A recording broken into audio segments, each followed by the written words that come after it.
In this lecture, let's talk about aromatic compounds. So what are aromatic compounds?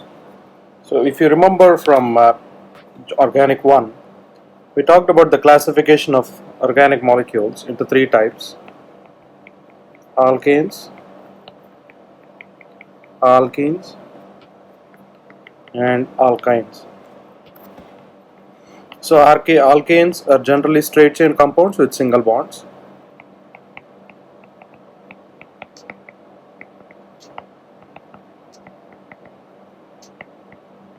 Alkenes are made with double bonds, and alkynes are made with triple bonds. So we'll talk more about arenes. So these are special class of compounds. So these are molecules with a conjugated pi ring, and they are generally resonant structures. So they have to be conjugated pi ring and resonant. So let's talk about it as we go along. So these are special compounds. We call them arenes or aromatic compounds. So in this lecture we'll talk about the common introduction, and we'll talk about the nomenclature of benzene compounds. Benzene is a form of aromatic compound, structure of benzene, stability of benzene, aromatic compounds that are in it other than benzene, reactions at the benzylic position, and reduction of benzene and its derivatives. And we will be skipping spectroscopy, so this is outside the scope of the course. So let's start with introduction to aromatic compounds. So aromatic compounds or arenes are the ones that include benzene and the derivatives of benzene. So this is an example of a molecule of benzene. So let me draw it separately.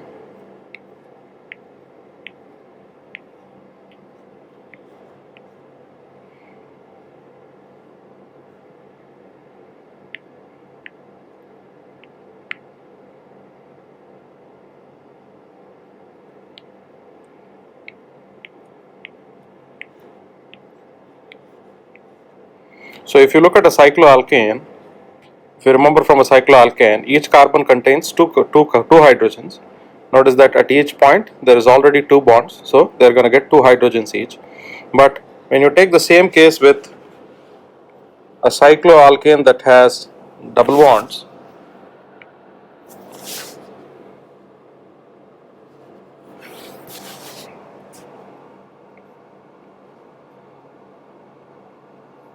so when you have a cycloalkane with double bonds, so there are carbons at each end.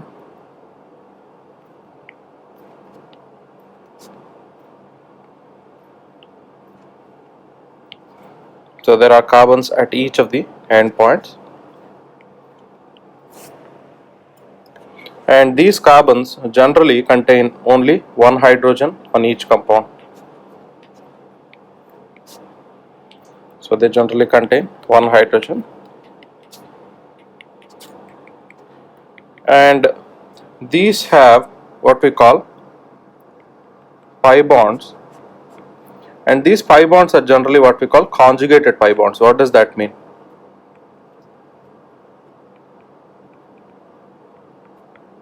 So notice that a pi bond here cannot be right next to each other because it can have more than its valency, so that's not possible. The only way for it to form a double bond right next to the other compound is to have double bonds at a periodic interval. So notice that if you take at the first carbon, so this becomes the second carbon, third, fourth, fifth, and sixth. So these are the 6 carbons that are there, and the double bond is between 1, 2, 3, 4, and 5, 6. Notice that every single carbon has a pi bond. This is an example of the benzene compound. So the compound benzene is where each carbon has a pi bond with another carbon right next to it. So that's why the name conjugated pi bond. So there are also derivatives of benzene. Derivatives of benzene are benzene compounds that you can make by adding extra compounds to the outside. For example, if you add a methyl group to one of the carbons, it becomes toluene, and if you add 2 methyl groups, it becomes xylene. So benzene derivatives originally were isolated from fragrant oils. So most of these aromatic compounds are generally orderless, So these compounds in general, these are some common compounds where you might see aromatic rings. For example, lepitovir is a common antibiotic that's commonly used. So this is an example where you see it's generally used to relieve muscle pains. And you have Zyprexa or olanzapine. So this also you find a single. Most of the common compounds that you generally see in nature will have some form of an aromatic ring present inside it. Notice that this is not an aromatic ring. Notice the presence of the nitrogen. All of them should be carbons and all of them should have double bonds inside them. So this here, this here, and this here. So these are all some common pharmaceutical drugs that have one or the other form of aromatic rings. So another example of it is coal. So coal also contains aromatic rings that are generally fused together with and joined by non-aromatic functional groups. For example, you might have aromatic rings that are bonded by sulfides. You might have aromatic rings that are bonded by amides. You might have aromatic rings that are bonded by straight chain alkenes. So, but you will have been bunch of aromatic rings. Coal is not uniform. Coal has carbon, but coal is not a uniform compound. So it has multiple parts to it. So that is where the difference comes. Next, what are the common nomenclature that we use? So benzene itself is the general parent name for the monosubstituted derivatives. So before we go into benzene, let's try to name this compound as per the IUPAC nomenclature. So when you try to name it as per IUPAC nomenclature, so notice that this is a cyclohexane with 3 double bonds. So this becomes cyclohexatriene, and the trienes are at 3 positions, 1, 3 and 5. So 1, 3, 5, cyclohexatriene. So this is the IUPAC name for benzene. So it is 1, 3, 5 cyclohexatriene. So that's the IUPAC name for benzene, and the common name is benzene. And benzene is also used as a parent name by itself because it's a unique compound and it has a unique structure. So it can be used as a parent name. For example, when one of the hydrogens is replaced with a chlorine, we call it chlorobenzene. If one of the nitrogens is replaced with a benzene, one of the hydrogens is replaced with a nitroxide, so that becomes nitrogen dioxide, we write it nitrobenzene. And if it's an ethyl group, we write ethyl benzene. So just write the side chain name and write down the parent chain as benzene. So this is how you can name the compound.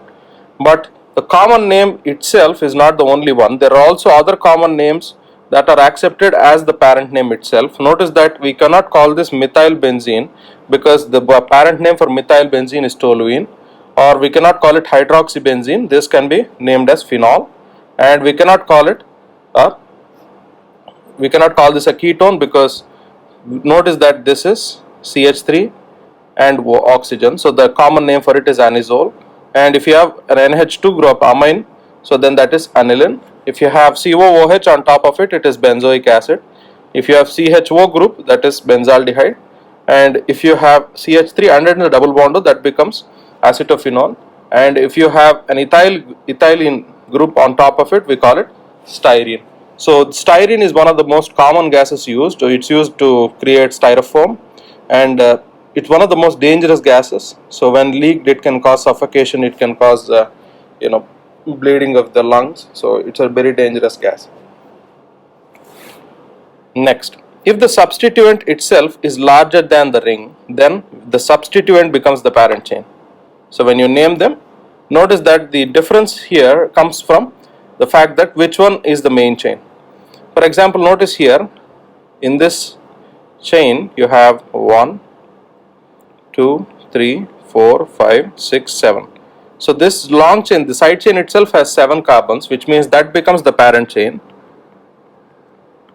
and the benzene is written as the substituent.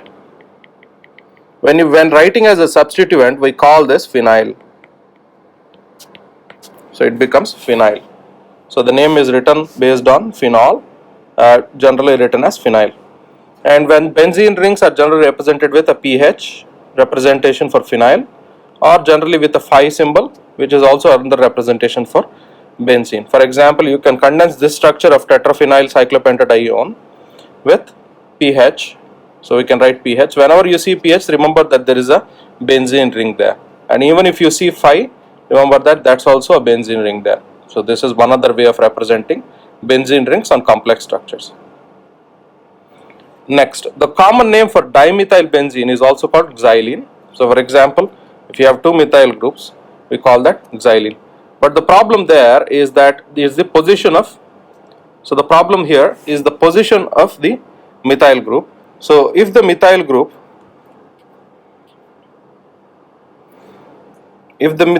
is present right next to each other, we call it orthoxylene.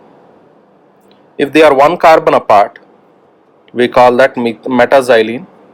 And if there are two carbons apart, we call them paraxylene. So one another name for this ortho, meta and para are generally used for locating the substituents on di-substituted benzene rings. So remember that ortho, meta and para are only commonly used when you separate it based on when you have two different substituted benzene rings. So again here notice that nitrous oxide and OCH3 are nitrex to each other. So notice that nitroxide, this is the substituent here. So and they are right next to each other, so that's why the name ortho. It becomes nitro, and this entire compound is the parent chain. This is the anisole compound. Next, this is toluene, and you have a bromo group on that, and they are separated by one carbon, so we write metabromotoluene. And finally, look at the last one, they are separated by two carbons, and chlorine is the substituent, and this structure is benzaldehyde, so it becomes parachlorobenzaldehyde. So this is how you name the compound. So if they are separated by one carbon, so separated by no carbons, so the position is ortho. If they are separated by one carbon, we call it meta, and if they are separated by two carbons, we call it para. So let's talk about polysubstituted derivatives of benzene. So these are derivatives of benzene that have more than two substituents. So more than two substituents. So which means that here we cannot use ortho, para and meta. Right, so we cannot use ortho, para and meta. So which means we have to come up with again. So here we use locants. So locants basically numbers. Right. So to represent the position.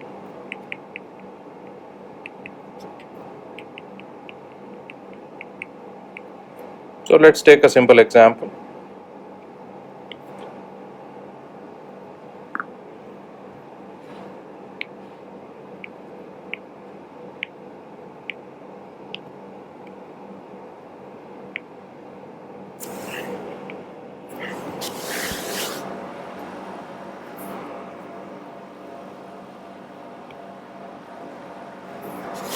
So let's say I have a benzene ring with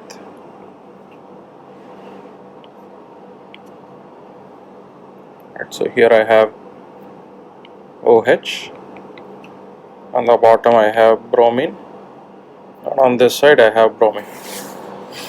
So what are the common principles that we need to use? So we use the following principles. Number one is always identify the name of the parent. So identify and identify and name the parent chain. So what is the parent in this compound here? So the parent here is the OH. So we know that this part represents phenol. So this is the first step. Next, the second step is identify and name and the identify and name the substituents. So what are the substituents we have here? So we have Br, which is bromo, and here we have another Br, which means bromo. So we have 2 steps done. Let's look at the third step. So the third step is to assign a locand to each substituent. So how do you assign the number here? So because in the parent chain itself there is a substituent, which means we'll have to start with the parent chain substituent and then come to the outside substituent. So the parent chain itself has another extra part, so that gets number 1. And always give the second substituent as smallest number as possible. So in whichever direction you go, you end up with 3, so you can name it in that direction, in any direction.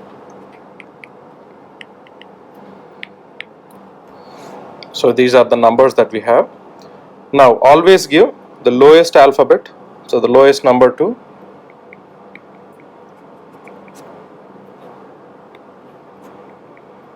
always give the lowest number to in the alphabetical order.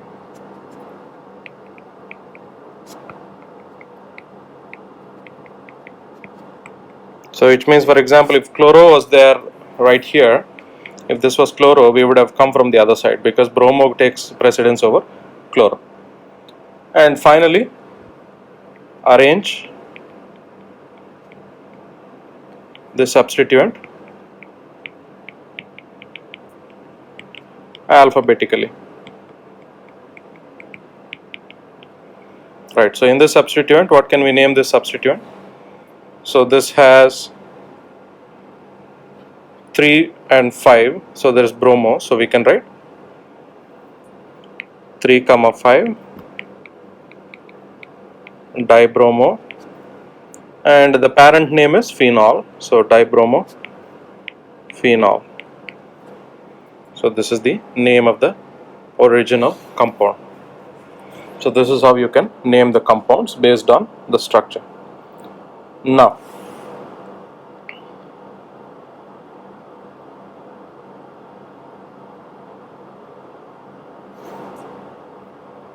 so let's try another example.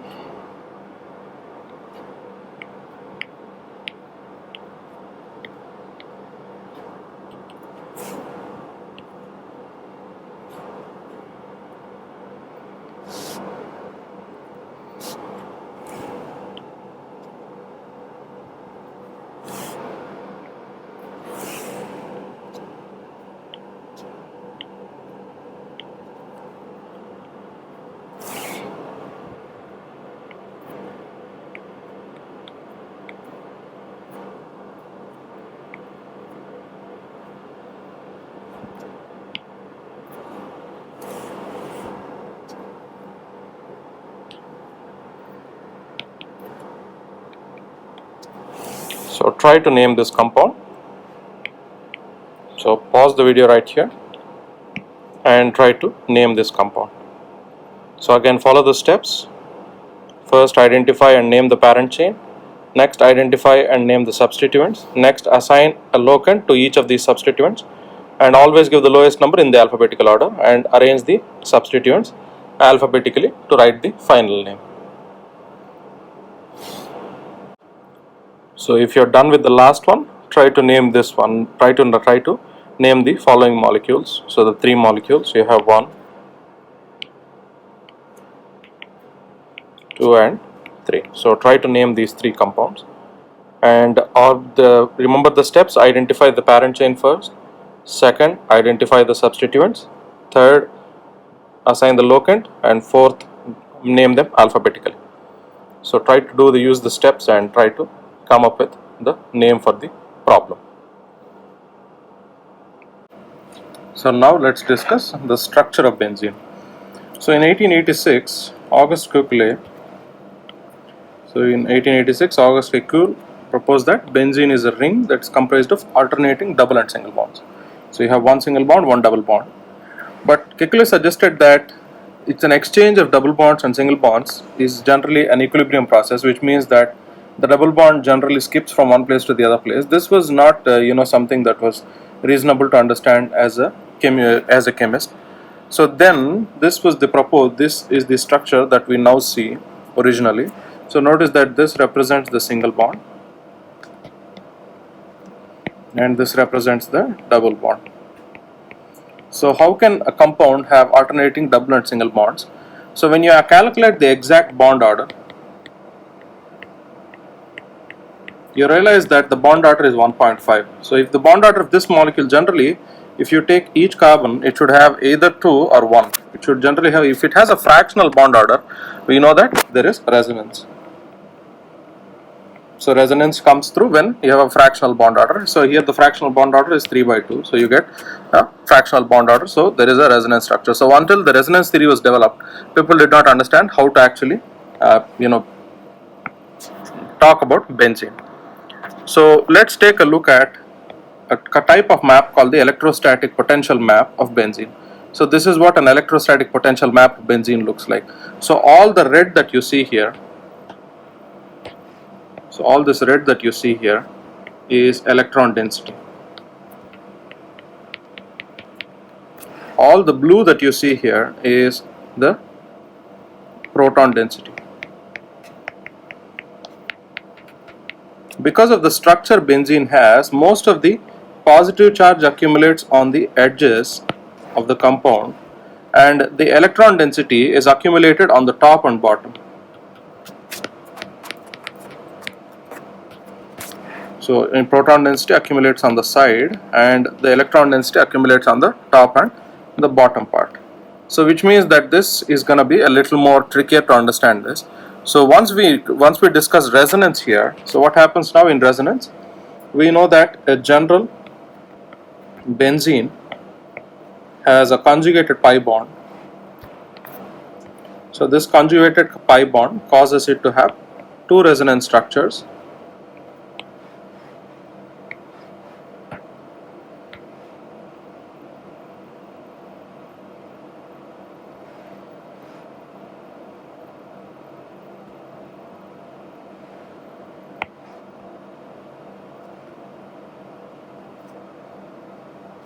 So where you can have a pi bond moving here, so this bond moves here and this bond moves here, causes it to have a resonance structure. So that resonance structure looks somewhat like this. So this is the resonance structure of benzene. So because it can have a resonance structure, this creates an interesting dilemma about how resonance structures themselves can affect the behavior of the compound. So we know that resonance structure is a process of electron delocalization, where electrons, rather than staying there, they are always trying to, are generally delocalized. So at each of these points, so the carbon has a p orbital empty. At every single point there is a p orbital empty. So which means that there is an unhybridized p orbital that undergoes a side to side bond or a pi bond. So which means that this can be represented as a circle, because the circle itself, lets us not avoid drawing any resonance structures, because it makes it into a uniform structure. But you cannot use this for reactions. So cannot be used for reactions, because in reactions we need the count of electrons, so we need to have proper understanding of how it works. So because of this, aromatic rings are generally remarkably stable. This stability makes it unique as a unique compound. For example, if you recall alkenes can undergo addition reactions. For example, bromination of an alkene causes it to create anti-addition. But we also discussed that the same does not happen with benzene, because the reaction does not occur. Why is that the case? So if you remember that, if you take, for example, let's say one single bond or one single double bond, that increases the amount of energy by 120 kilojoules per mole, and if you have two single double bonds, that would be about 232. So the expectation would be 360, but it does not do so, rather it's about minus 208. This heat of hydrogenation can be used to quantify the stability of this aromatic compound. Why is that the case? Because of the molecular orbital theory, we can explain this. So all the 6 p bonds will combine together, and all the 6 at the bottom combine together, creating a shield of molecular orbitals. So this uniformity is what causes it to have higher stability than other cyclo alkenes. So this 6 atomic p orbitals of benzene will overlap to make 6 molecular orbitals, but one of them has the least energy, and that is the compound that you end up with. So the location of the nodes in the molecular orbital determine the shape. So we can do that by calculating using high-level mathematical calculations, but as of now we don't need them, so just denote that this is the most stable structure. But not all fully conjugated rings generally have aromatic stability. For example, there are two of them, cyclobutadiene and cyclooctatetraene. So some of them generally have the same normal alkene reactions. So for example, if you take bromination of cyclooctatetraene, it still undergoes the same anti-addition and creates an enantiomer. So you can also create, with two cyclobutadienes, you can create cyclooctatetraene. So this comes to the concept of aromatic compounds having that any aromatic compound must meet two criteria. So they must meet two criteria, and the two criteria, number one is a fully conjugated ring with overlapping p orbitals. So it should have an alternating single and double bonds.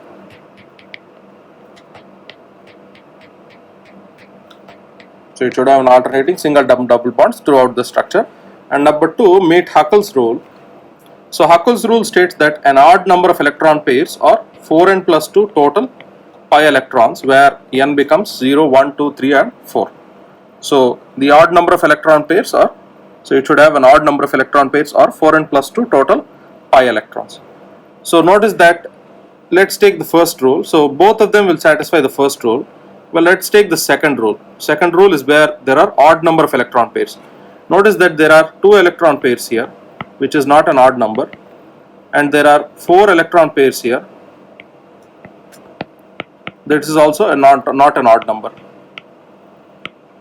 So here there are even number of pairs, here also there are even number of pairs, which means that it's not gonna work out for the compound. So these are compounds that are not aromatic. So we can explain Huckel's rule generally using the molecular theory. If you take for cyclobutadiene, which has 4 pi number of electrons, so they lack a closed shell electronic configuration and generally become unstable because the size of the p orbital does not stay the same.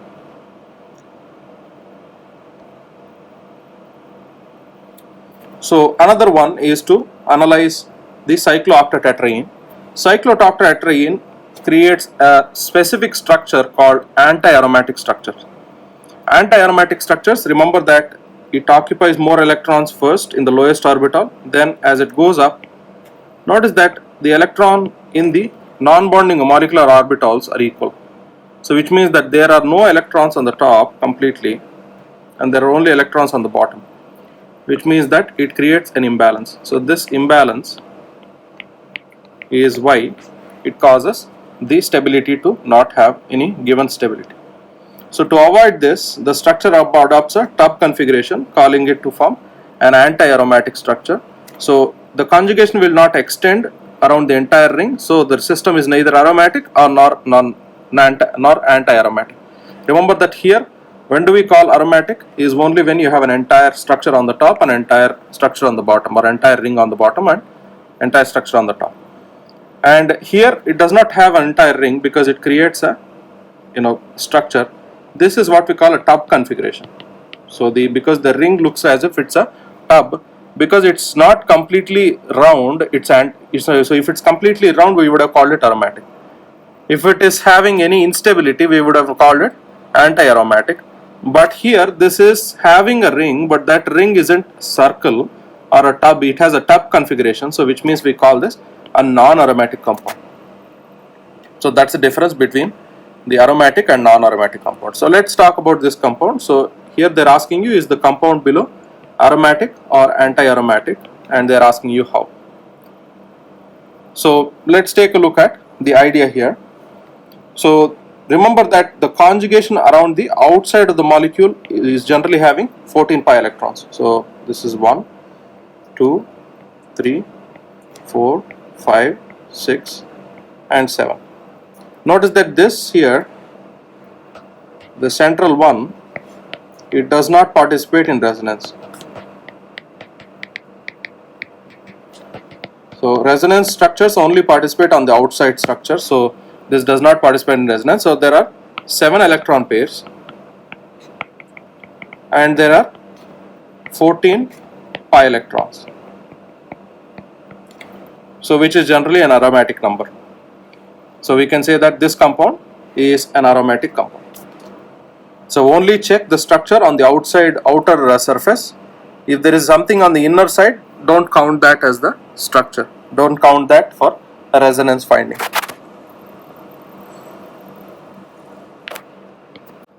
So what are the other compounds that we can talk about in aromatic compounds? So we talked about aromatic compounds and what are the criteria they have to fulfill. One is a fully conjugated ring with overlapping p orbitals, or they have to follow the Huckel's rule. If they have the Huckel's rule and an odd number of electron pairs, or 4n plus 2 number of total pi electrons, then we can call that an aromatic compound. What we call an anti-aromatic compound is where it still has a fully conjugated ring with overlapping p orbitals, but rather in place of Huckel's rule, it has even number of electron pairs. And when a compound fails to satisfy criteria 1, so which is a fully conjugated ring with overlapping p orbitals, we call that a non-aromatic compound. So there are three types: aromatic, non-aromatic and anti-aromatic. So remember the differences between the three of them. So one example of these compounds are annulenes. Annulenes are compounds where they are fully conjugated, and annulenes can be aromatic, anti-aromatic and non-aromatic. For example, 6-annulene is benzene, which is aromatic. 10-annulene is anti-aromatic because 10-annulene is a compound where it does not have overlapping p orbitals, and you have 14-annulene which has about the same number of conjugated rings but ends up having to be anti-aromatic. So this is the difference here when we take about annulenes here. So what are some other aromatic compounds that we know? One of them are carboanions and carbocations. So when you consider a 5-membered ring of compounds, notice that on the bottom part there are 3 bonding molecular orbitals that can accommodate about 6 pi electrons. So these 6 pi electrons must be present in order to be aromatic. So if they are present right in an order and right in between them in an alternative order, they have 2 electrons supporting them. This is where they end up forming a cyclopentadienyl anion, so which has a lone pair that is delocalized over the 5 carbon atoms and becomes an aromatic anion. So the acidity of this cyclopentadiene is attributed to the aromatic stability of the conjugate base. So this compound ends up having much more stability because of the presence of the acidity in the compound. Even a 7-membered carbon also has the same issue here. This also can accommodate 6 rings, so it can also have a tropylium cation is also an aromatic cation. So this is an example of a compound where you have heptatrienyl cation. So this is the compound there. So next let's talk about aromatic heterocycles. So remember that homocycles are ones where you have all of them are carbons. Heterocycles are where one of them is different from the other compounds. So heteroatoms are ones that are other than carbon and hydrogen. So these are also can be part of an aromatic compound. 2 of them are pyridine and pyrrole. These are 2 common compounds that you will end up seeing. Pyridine has a structure that looks like this, where it has an sp2 hybridized orbital of 2 electrons in the horizontal plane, but pyrrole has the 2 electrons in the vertical plane in the structure. So these are also aromatic compounds where they can also end up having. So if the heteroatom's lone pair is necessary for aromaticity, we can include them in the Huckel's rule for the number of pi electrons. So if you take this, the lone pair is as necessary for aromaticity, then the lone pair will not be basic, which means that the compound will react with an acid and form, it will stay aromatic. It will not change its aromaticity. So but when you take pyrrole, the pyrrole becomes non-aromatic. So while pyridine stays aromatic, the pyrrole compound stays non-aromatic because it loses the lone pair. But this compound stays aromatic because there is a positive charge on the nitrogen that has a double bond. So that's where you end up with the structure. So this difference in electron density can also be observed by viewing the electrostatic potential map. So this is an example of an electrostatic potential map.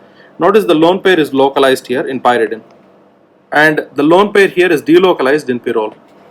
Because it's delocalized, it's easy for it to react, so it's more aromatic, so it stays aromatic. And here it's non-aromatic because it's a compound that's having a localized charge.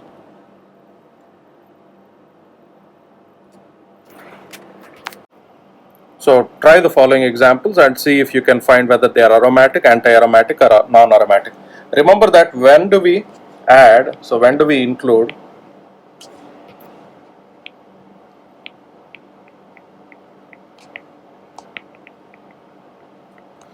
the lone pair of electrons on the heteroatom? So we only include it in the case where the atom does not have a double bond associated with it. Notice that this nitrogen has a double bond associated with this. We cannot calculate these two electrons. So therefore there are 4 lone pairs, which is anti-aromatic. In the same way, try the other 3 as the examples and try to find out the answer.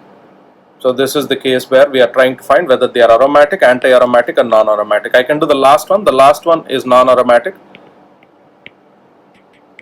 because remember that it does not follow the first rule where it has unhybridized, it does not have an unhybridized p orbital, so which means it's going to be non-aromatic. So there are also many polycyclic compounds that are also aromatic. For example, naphthalene has a polycyclic compound. Notice that there are 5 electron pairs and it has alternating single and double bonds. Anthracene is another compound that has aromaticity, where you have 1, 2, 3, 4, 5, 6, 7 lone pairs. That's about the same that we wanted. Again, phenanthrene is also another compound where you have 7 pi rings, that those 7 pi bonds, that also lone pairs, that also include as the main structure. Notice that all of them are on the periphery. Even this one is considered to be on the periphery, so it means this is also an aromatic compound. So there are many compounds that can be polycyclic and aromatic as well.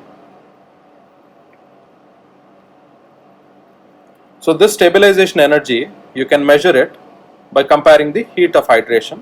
So if you take benzene, the stabilization energy is 152, naphthalene the energy is 255, anthracene the energy is 347, phenanthrene it's about 381. So the higher the heat of hydrogenation, the more the stabilization energy of that particular compound, or more the number of the higher the number of pi rings, the more the stability of the compound.